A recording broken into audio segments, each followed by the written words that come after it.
over 15 years, Gallup Funeral Services Incorporated has been a beacon of light, guiding local families through difficult times. Gallup Funeral Services Incorporated proudly provides all families with compassionate choices for professional funeral care at reasonable prices. Get the answers you need 24 hours a day. No answering services, hidden costs, add-on fees, confusing fine print, or those scary-looking contracts. Remember, Gallup Funeral Services owns and operates the only crematory in Dare County, keeping our cremations affordable and convenient. Gallup Memorial Chapel in Bargo, North Carolina is now open and minutes from Moyock and Elizabeth City. From traditional church services and graveside burials to direct cremations and advanced planning, let Gallup Funeral Services Incorporated light the way for your family. Don't be pressured or confused by the other funeral homes. It's always your choice. Choose Gallup Funeral Services Incorporated. Call Courtney at 252-216-8030 to get a plan started today, and visit our new website at gallupfuneralservices.com.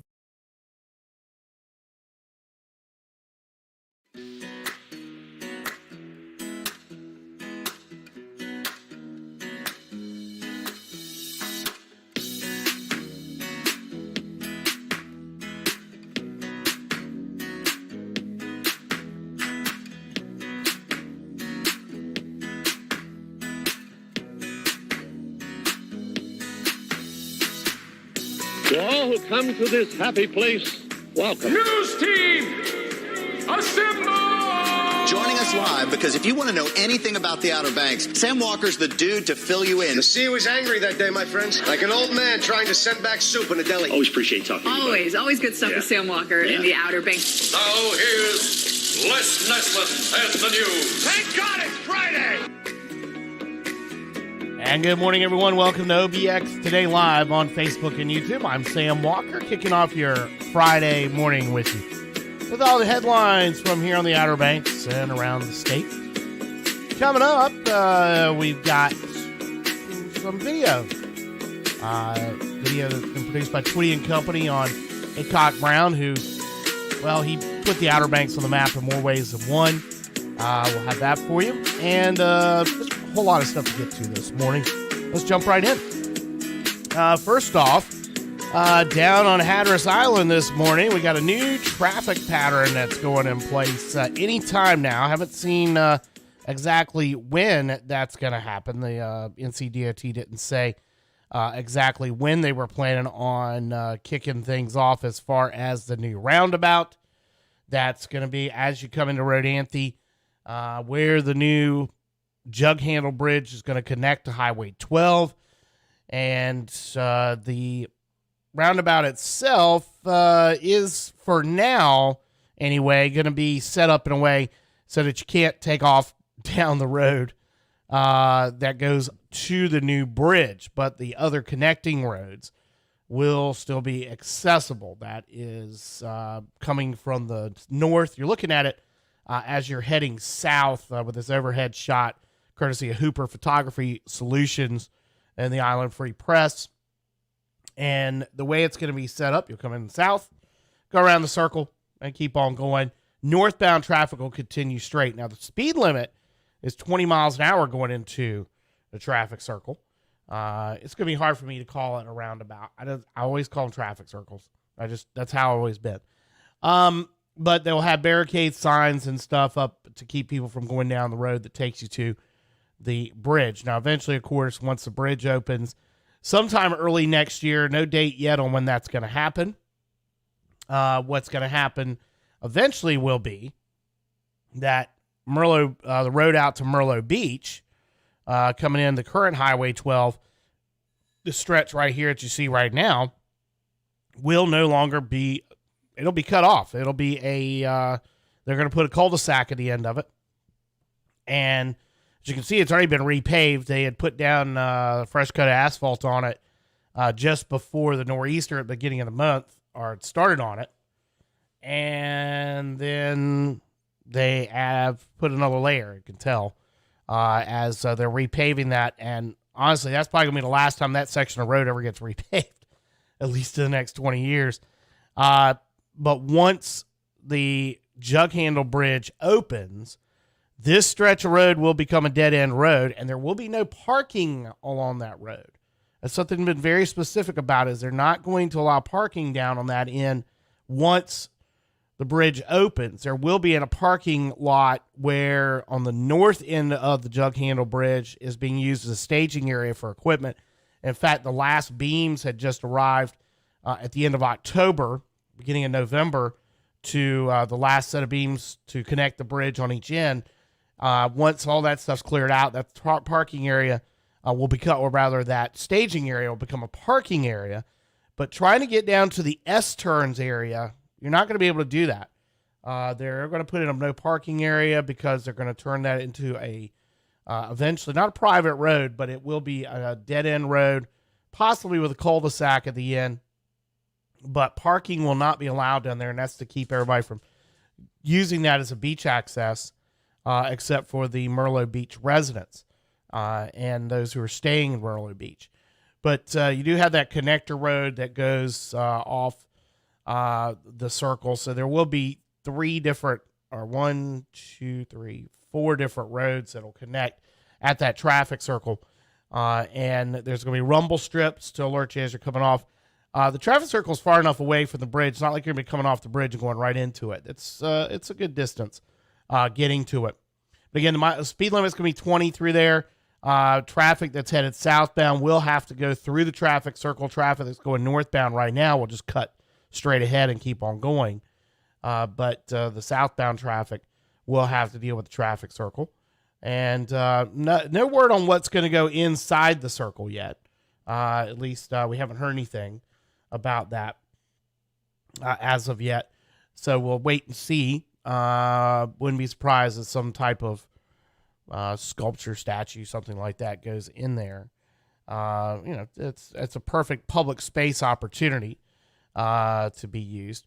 Sorry, I had the Merlot video, the shot from Merlot up from the little while ago up.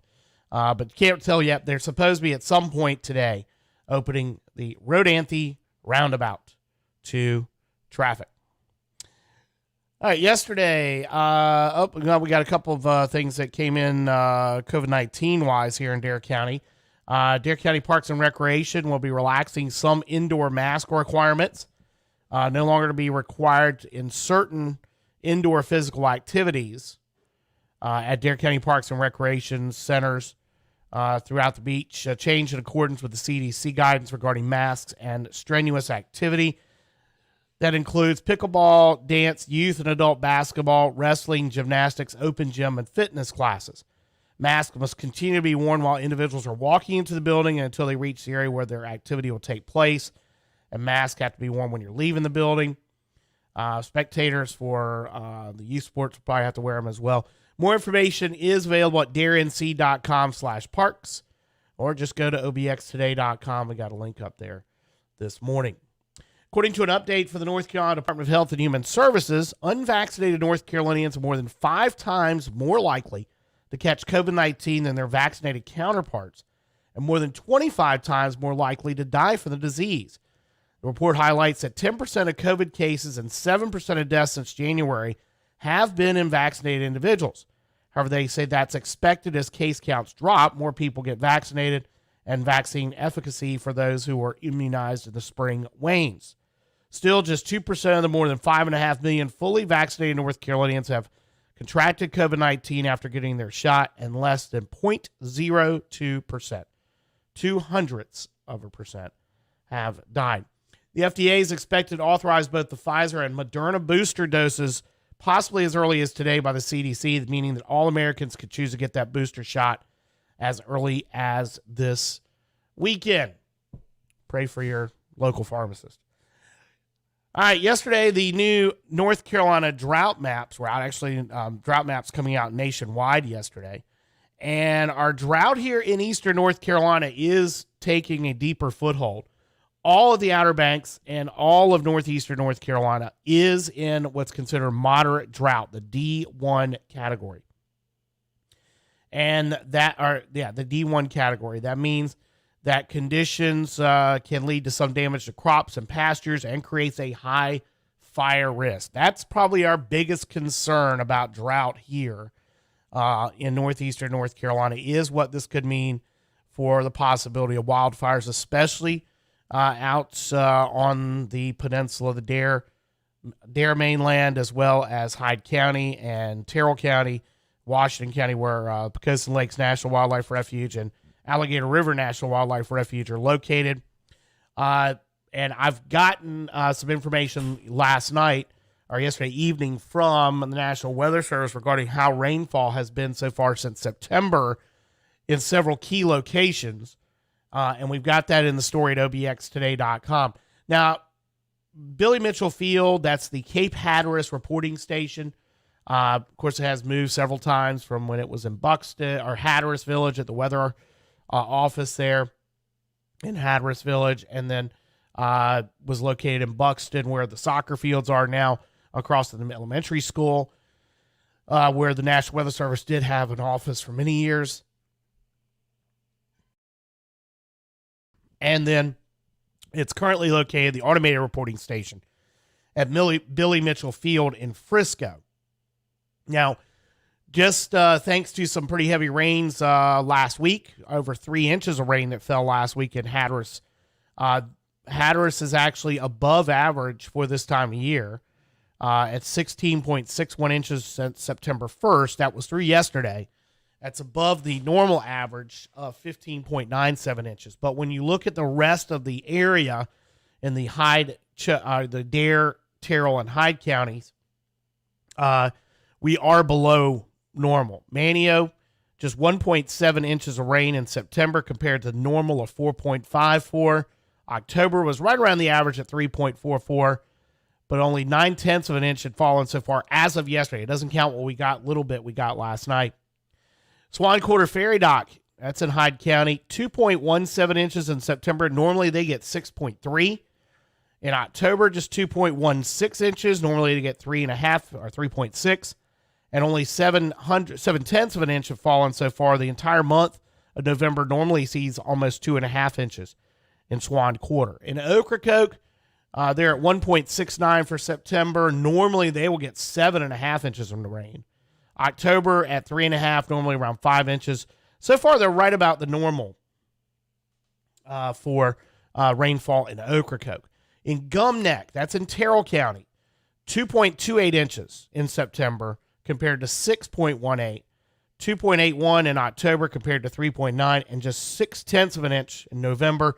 A normal total of November, we'll see 2.3 inches there. So we are getting into some very dry conditions. A couple of things to note also. We do have the precipitation outlook for us is right about normal for the next 2 weeks, issued on the 17th. The 8 to 14 day precipitation outlook for the United States. We're looking at probably near normal conditions. We are taking in the drought tendency during the period, though, through February. Looks like we are going to be in a persistent drought overall. That's from the latest from NOAA as far as their predictions, that we are going to stay in this drought and probably going to stay in it right on through February, which, of course, means the longer that we are in drought, the drying of the ground, especially in the mainland areas where you have the peat, which if that stuff lights on fire, it doesn't take long to burn to get into an underground fire.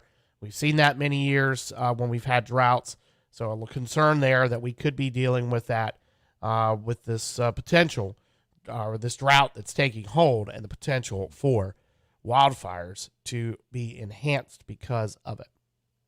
All right, yesterday, the Cape Hatteras National Seashore putting out the new visitor statistics, and it's a new record.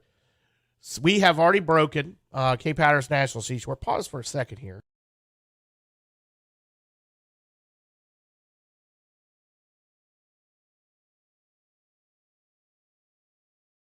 Allergies have been brutal this week. Some of that has to do with the dry weather.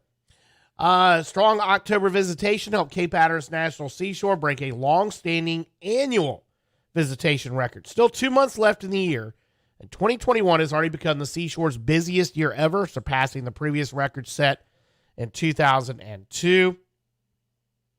Not only is this the busiest year ever, according to Dave Halleck, who is superintendent of the National Parks of Eastern North Carolina, but it also will likely be the first time America's first national seashore reaches 3 million visits in a single year.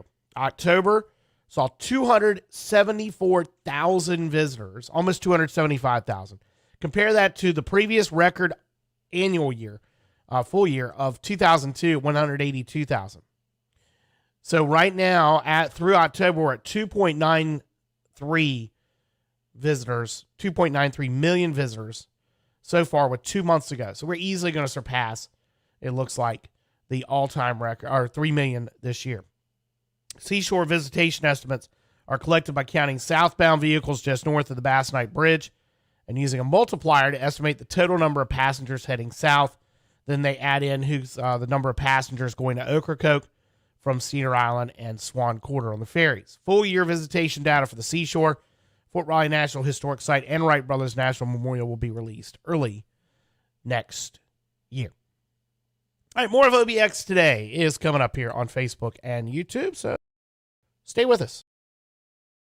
For over 15 years, Gallup Funeral Services Incorporated has been a beacon of light, guiding local families through difficult times. Gallup Funeral Services Incorporated proudly provides all families with compassionate choices for professional funeral care at reasonable prices. Get the answers you need 24 hours a day. No answering services, hidden costs, add-on fees, confusing fine print, or those scary-looking contracts. Remember, Gallup Funeral Services owns and operates the only crematory in Dare County, keeping our cremations affordable and convenient. Gallup Memorial Chapel in Bargo, North Carolina is now open and minutes from Moyock and Elizabeth City. From traditional church services and graveside burials to direct cremations and advanced planning, let Gallup Funeral Services Incorporated light the way for your family. Don't be pressured or confused by the other funeral homes. It's always your choice. Choose Gallup Funeral Services Incorporated. Call Courtney at 252-216-8030 to get a plan started today and visit our new website at gallupfuneralservices.com. Back here on OBX Today Live on Facebook and YouTube for this Friday morning. Thank God it's Friday! And right now I want to play for you a video produced by Twitty and Company. Their Outer Banks Icon series they've been doing on YouTube. We've got it for you up at obxtoday.com, but I want to play that for you right now. This kind of goes with a series that they've done about different history here on the Outer Banks. Clark Twitty putting out a book this summer on Ernie Bowden of Corova. And this is another in this series of Outer Banks icons that Twitty and Company has produced. And this one features the promotions man of all promotions men of the Outer Banks, Acock Brown.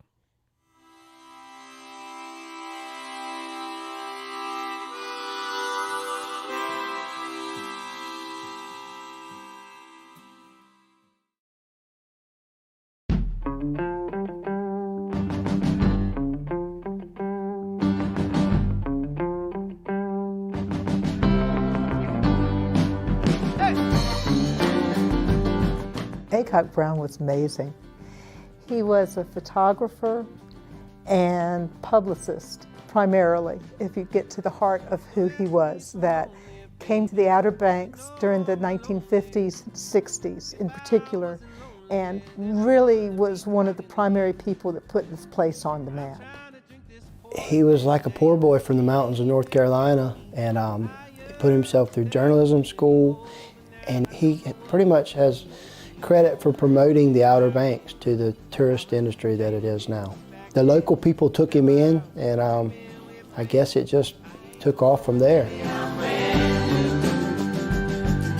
Acock Brown became the director of the Dare County Tourist Bureau in the early 1950s. He knew that this was not a well-known area, and that if he was going to get the word out, that he was going to have to literally get the word out. He pestered the magazines and newspapers all over, everywhere, and to the point of aggravating them, but they would run his stories just to get him to get off their back, you know. It's kind of comical how it is. The amazing part of it was just the volume of it, and that's one of the things people say is he just wasn't so much of anything else but that he got it in the mail. And that was what made him so good as the first director, because the original tourist bureaus and chambers of commerce here were kind of in competition with each other. And it was finally decided that if the area was going to be promoted, that it had to be one voice. And he was that voice. This is a picture of the Wright Memorial, the monument, when man first stepped on the moon. And Granddad, he went and sat at the bottom of the hill and he listened to his radio and he said one small step for man, and he took a picture of the monument with the moon in the background. Anyone could find Aycock Brown. He would wear a uniform. Always wore a straw hat, dress pants, Hawaiian shirt, straw hat. Always had 3 or 4 cameras hanging around his neck, smoked cigarettes. It was that banana boat hat that was really his signature. I think Aycock Brown created the aura, the image, the idea of the Outer Banks. And I think that he created that idea of this was an amazing, unique place that you couldn't find anywhere else. And he had the stories to prove it. And so I think that his impact on getting people to come here is immeasurable. If Aycock Brown hadn't existed, I think the Outer Banks would have developed, but not the way that it did. And I certainly wouldn't have developed as quickly. His interest in the Outer Banks was someplace magical and special and unique, in that it wasn't a high life excitement, but that it was family oriented and nature oriented and fun. Without him, I'm afraid we'd be someplace that we're not. I think it would have still developed, but nowhere near as well. What do you think it was about the Outer Banks? I guess it was a good story. I mean, I guess it was just the perfect story.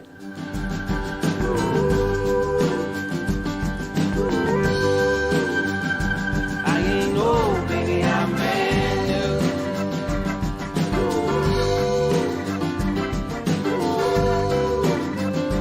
I ain't no baby, I'm brand new.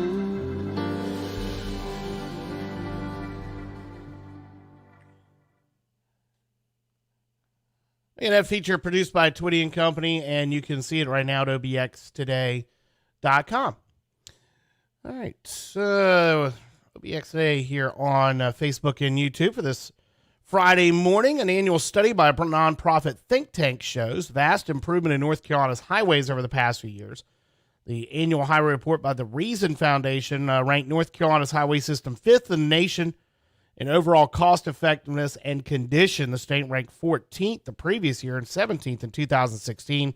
The report credits a reduction in highway fatality rates for the 9-spot improvement. But North Carolina ranks among the lowest, down at 39th in structurally deficient bridges, 29th in congestion, 29th in overall fatality rate, 22nd in rural interstate pavement condition, 10th in urban interstate pavement condition, 10th in urban arterial pavement condition, and 8th in rural arterial pavement condition. North Carolina Division of Marine Fisheries voting yesterday against most of the proposal for revamping shrimp trawling in the coastal waters inside the sounds of North Carolina.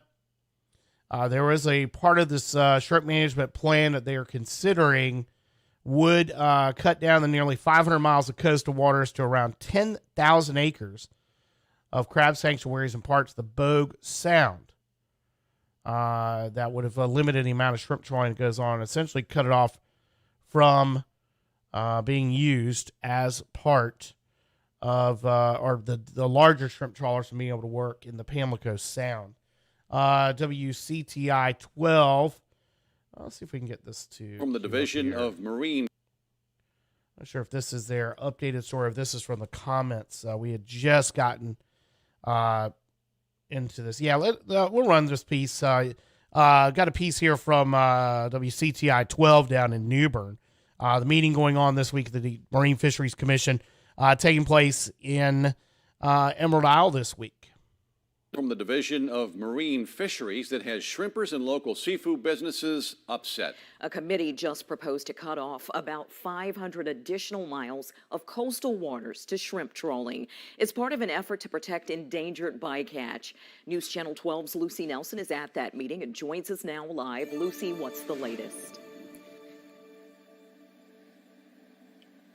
After some debate, commissioners voted 5-4 against most of the proposal, cutting down the recommended 500 miles of coastal waters to around 10,000 acres of crab sanctuaries and also some parts of the Bogue Sound. Restrictions are an effective tool for protecting critical habitat, achieving bycatch reductions, delaying harvest of shrimp, and reducing user group conflict. Representatives with the Marine Fisheries Division proposed nearly 500 miles of coastal waters to be cut off to shrimp trawlers, but not convincing many commissioners that this would help reduce bycatch of endangered species like blue crab and weakfish. Commissioner Doug Cross thanked the division representatives for their presentation, saying he understands they were forced to put together in a hurry, but still not understanding why that much area needs to be shut off. You're talking about destroying the entire shrimp fleet out of Wanchese with that. So I can't get behind this motion whatsoever. Commissioner Doug Cross thanked the division representatives for their presentation, saying he understands they were forced to put together in a hurry, but still not understanding why that much area needs to be shut off. Trawler in its right mind will trawl an oyster bed or trawl an SAV. Oyster beds tear up expensive gear, and grass will foul up a net in a heartbeat. So, you keep saying protect more SAV and protect more bottom. We're doing that already. Now the revised proposal goes to the Department of Environmental Quality and Legislative Committees for review. Reporting live in Emerald Isle, I'm Lucy Nelson with News Channel 12. Tonight, masks will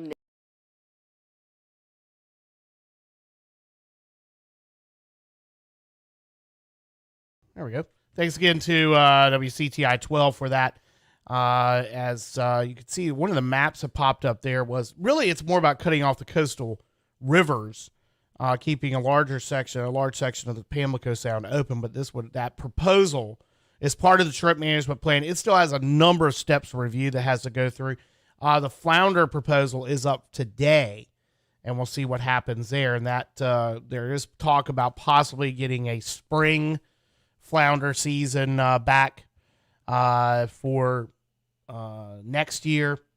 We talked about it yesterday, but there's a possibility of getting a spring flounder season in the ocean waters, not the sounds, but on the ocean side in spring, maybe March 1st to April 15th. Still having a short flounder season in the late summer. One proposal that has been suggested is trying to maybe allow for Gulf flounder and fluke to be caught, but summer flounder would still be excluded. One of the concerns there is that people have a hard time identifying the difference between those three species. Gulf and summer flounder are the most prevalent here in North Carolina's waters. So still a lot to be done there with the Marine Fisheries Commission meeting, which is going on, wrapping up today down in Emerald Isle. Governor Cooper signing the state budget into law yesterday, the last state in the country to pass a budget. Cooper told reporters Tuesday he would sign the compromise budget revealed Monday by the Republican majority legislature following nearly 2 months of negotiations between Jones Street and the governor's mansion. The good outweighs the bad, Cooper said, in the budget brings average raises of 5% over 2 years for teachers and other state employees, cuts individual income taxes, and starts the phasing out of the state's corporate income tax. A whole lot of stuff in there for local, $35 million for affordable housing construction in Dare County, another $900,000 in there for the Dare Challenge to build a drug treatment center. Elizabeth City State University getting over $40 million to build several new facilities, upgrade facilities, even get a flyover over Weeksville Road from some of the dorms on the other side of the highway there. Whole lot of stuff in there that's local. We've kind of broken that down here on the show in the last couple of days, and we'll get more. It looks like we'll get more about this Dare County money. Hopefully today we're going to see some more. No, Monday, Dare County Board of Commissioners Chairman Bob Woodard, State Representative Bobby Hanig are speaking at the Outer Banks Restaurant Association meeting that's Monday evening. And they're supposed to go over some of the new details about that.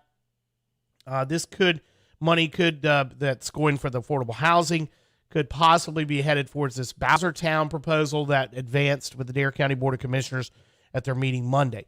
We're hoping to get some more information from Dare County today, now that the budget has been signed into law by Governor Cooper. The UNC Board of Governors yesterday gave okay to ECU and Vidant Health moving forward with their new partnership. That's after Vidant Health's administrative bodies approved the move earlier this week, and the ECU Board of Trustees approved it last week. Vidant Health will become ECU Health in 2022 with a rebranding. The Brody School of Medicine will continue to be called that, and in fact, part of the budget has money in there for a brand new Brody School of Medicine at ECU. So this combination. If you remember, Vidant Health kind of spurred out of what was essentially ECU Health. It was University Health Systems of Eastern Carolina back, 15 years ago? Maybe a little bit longer. Then became Vidant Health. Now it's going to kind of go back to the future, being called ECU Health. And that rebranding is expected to begin on January 1 now that this merger has been approved. All right, more OBX Today is straight ahead. Stick around.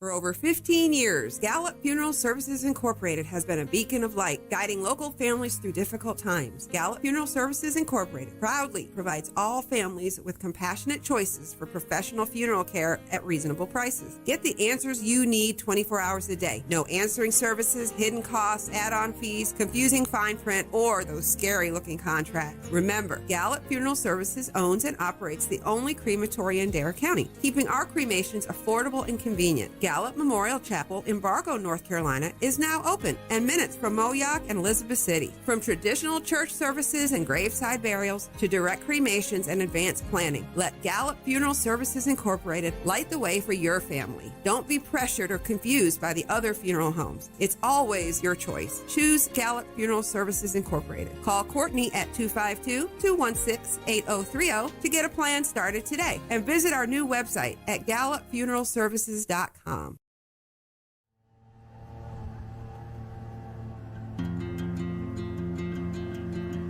this is a long-term project focused on beach nourishment, primarily in Pea Island. The interesting thing about Pea Island, it is a national wildlife refuge, and so it's fairly protected. In 2014, the state of North Carolina, particularly DOT, completed a beach nourishment project to help protect NC-12. Since then, again, it's in a national wildlife refuge, so there hasn't been a whole lot of man-made, human-made impacts to that same location, to that same beach. So we can look at the implications, the influence of beach nourishment long-term since 2014 to really understand some of those long-term impacts associated with adding sand to the beach. So the study that we're doing here at the Coastal Studies Institute is really focused on the long-term implications, the long-term impacts of nourishment. Most studies that look at impacts of beach nourishment study it sort of right before the nourishment takes place and maybe a couple months after, or maybe a year or two after the nourishment project itself. Well, some of these processes take sometimes years to really demonstrate any implications, any changes that have taken place. And so because we have this opportunity at the Pea Island National Wildlife Refuge where there hasn't been another nourishment that's taken place, we have this opportunity to study that nourishment project over the course of 7 years. So we're looking at the sediment character, the sands themselves. We're looking at the morphology of the beach, the shape of the beach, that profile. We're looking at the invertebrates, the little critters that live inside the sand, because those critters, the ecology of the beach, are critical to shorebirds, turtles, things that feed on those invertebrates in the sand. And so although we're looking at these smaller things like the sediment character, the actual invertebrates, the implications of that move well up the food chain. And so with an understanding of these long-term implications of nourishment, we'll get a better understanding and be able to answer those questions of the influence that that project had on the ecology, on the morphology of the beach long-term, and then be able to apply that to other projects. Every quarter, this is a quarterly survey, and it's been going on between us, the U.S. Fish and Wildlife Service, and the North Carolina Department of Transportation since 2012. And what we do is we go out and we collect biological samples, sampling invertebrates in the swash zone and invertebrates up on the upper beach area to track abundances, shifts in distribution and populations, etc. We also collect geological data and sand samples in the swash and in the upper beach. We collect information on sediment compaction. We use GPS systems that are very precise in terms of location in the X, Y, and the Z, so the height.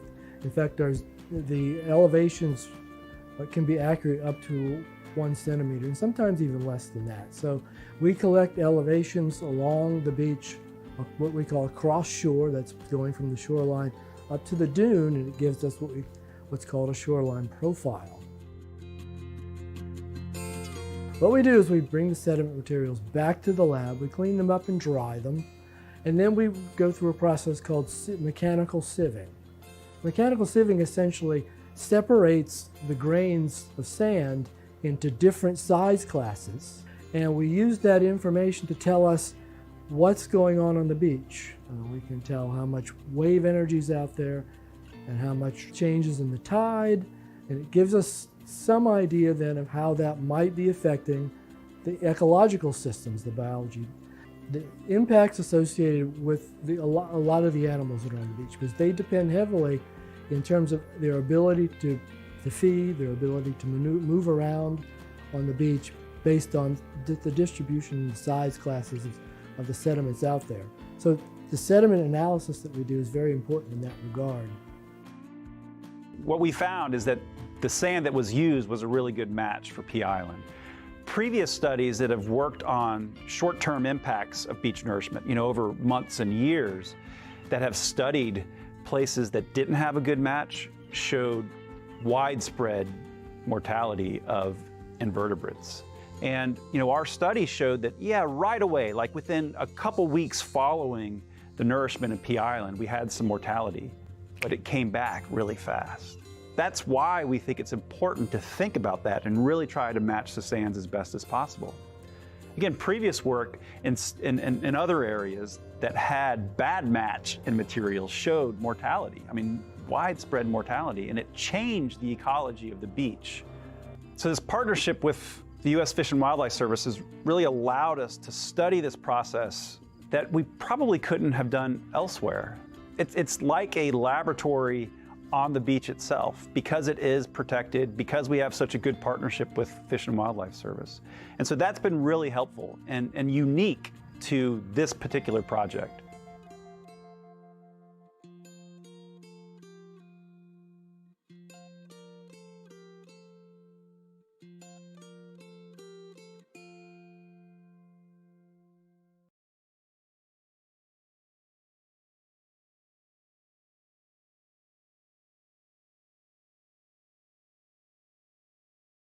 All right, back here on OBX Today Live on Facebook and YouTube, presented by Gallup Funeral Services. I'm Sam Walker. Glad to have you along with us on this Friday morning.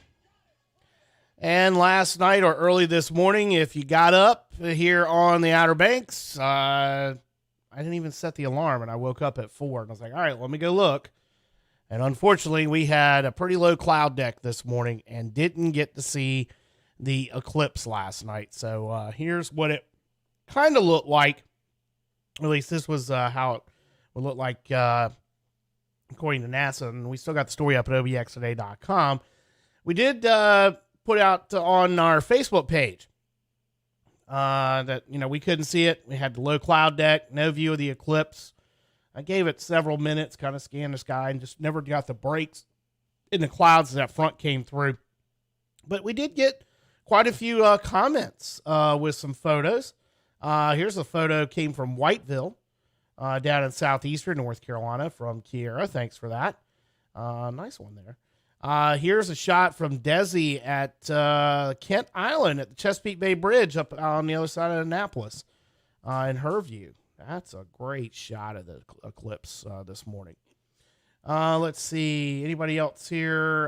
We had some comments. Some folks said they really couldn't get good shots. There's one from Williamsburg that got sent to NASA. There's not bad, considering. Independent, Virginia. I don't know where Independent is. Huh. We'll have to look that one up on the map here.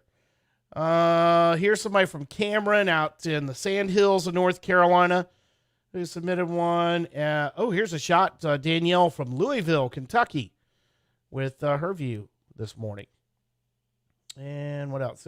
Okay. Jeannie in Elizabeth City did get it. We were just right on the edge of the clouds breaking up here on the beach this morning to be able to see it. Brenda from down in York, South Carolina, outside Charlotte, with a great shot there. So just some of the comments. Some of the folks we've had submit photos over the last hour or so. And if you want to throw a photo up there, if you got one of the eclipse last night, just go to the OBX Today Facebook page, and we'll be glad to take those comments. So the photos, we'll share them up on the website as well. Here's a shot someone took over Pilot Mountain out in the Piedmont of North Carolina, other side of Winston-Salem. That's a great shot. A little squished.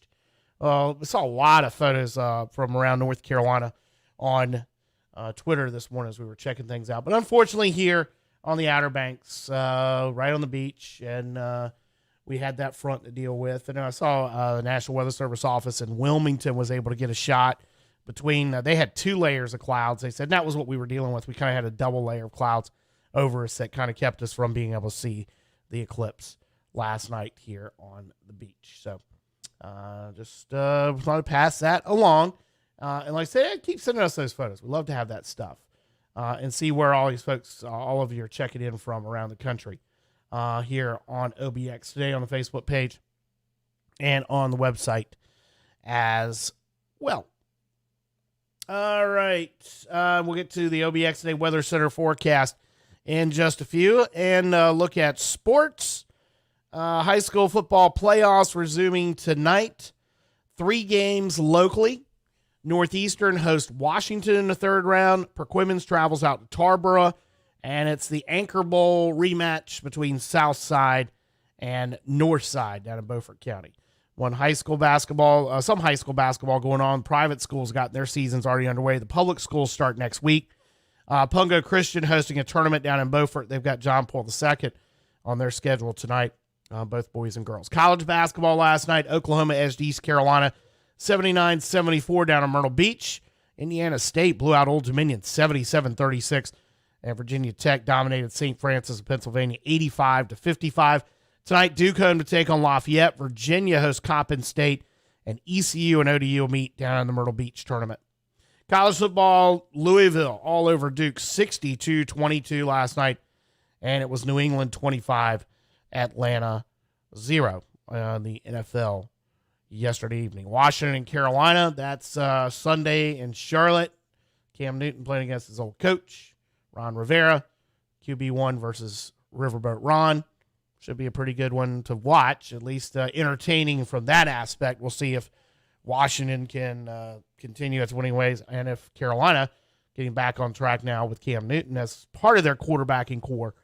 We'll see what that does. So that'll talk about it on Monday's show. All right, we got the OBX Today Weather Center forecast coming up after we wrap things up here. To wrap things up here on OBX Today Live. For over 15 years, Gallup Funeral Services Incorporated has been a beacon of light, guiding local families through difficult times. Gallup Funeral Services Incorporated proudly provides all families with compassionate choices for professional funeral care at reasonable prices. Get the answers you need 24 hours a day. No answering services, hidden costs, add-on fees, confusing fine print, or those scary-looking contracts. Remember, Gallup Funeral Services owns and operates the only crematory in Dare County, keeping our cremations affordable and convenient. Gallup Memorial Chapel in Bargo, North Carolina is now open and minutes from Moyock and Elizabeth City. From traditional church services and graveside burials to direct cremations and advanced planning, let Gallup Funeral Services Incorporated light the way for your family. Don't be pressured or confused by the other funeral homes. It's always your choice. Choose Gallup Funeral Services Incorporated. Call Courtney at 252-216-8030 to get a plan started today, and visit our new website at gallupfuneralservices.com. Our pet of the week for this week is Skippy. This little man has a big personality. Skippy is about 7 years old and has lived in a few foster homes. He connects with people very quickly and absolutely loves his squeaker toys. Skippy enjoys to go for walks, car rides, but mostly being around his people is his favorite pastime. Skippy would prefer to be the only animal in the home at this time. To adopt Skippy or foster one of our other animals, you can come visit us Monday through Saturday at our shelter located in Manteo.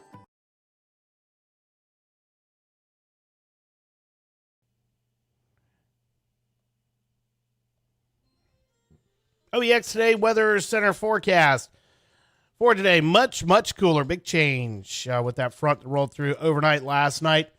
We're looking for sunny skies today and a little breezy with a high of 54. We'll start out partly sunny and then clearing off as we get into the afternoon, but a high of just 54. So about 20 degrees lower than it was yesterday.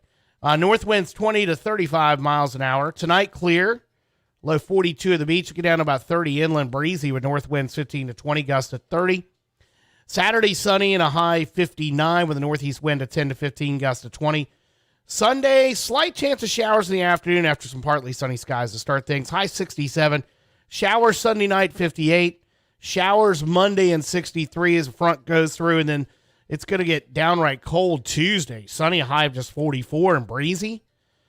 Wednesday, sunny and 52. Thanksgiving Day looks like it's going to be sunny and a high of 63.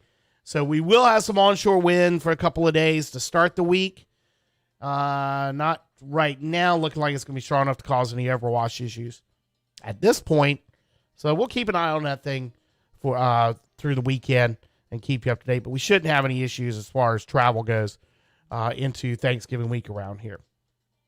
Coastal Marine forecast for today. We've got small craft advisory pennants up with north winds 20 to 30 knots. 2 to 3 foot waves in the sound, seas 6 to 7 feet. They haven't quite got up there yet. Looking at our shot from Avon, Jeanette's, the Nag's Head shot, looks a little choppier up that way. Same thing up Corolla. It's, let's see, here we go. Oh, there we go. Yeah, you can start seeing us getting a little angrier. Of course, flat calm off Hatteras. Man, look at all those birds working out there. Right on the north end of Hatteras Village. If you're watching live down there, you might want to go down there on South Beach right as you come into the village. That's what? Well, way past 49, probably around by the Sandy Bay Beach access. There's big, huge, look at all the birds working out there. Might be some fish out there.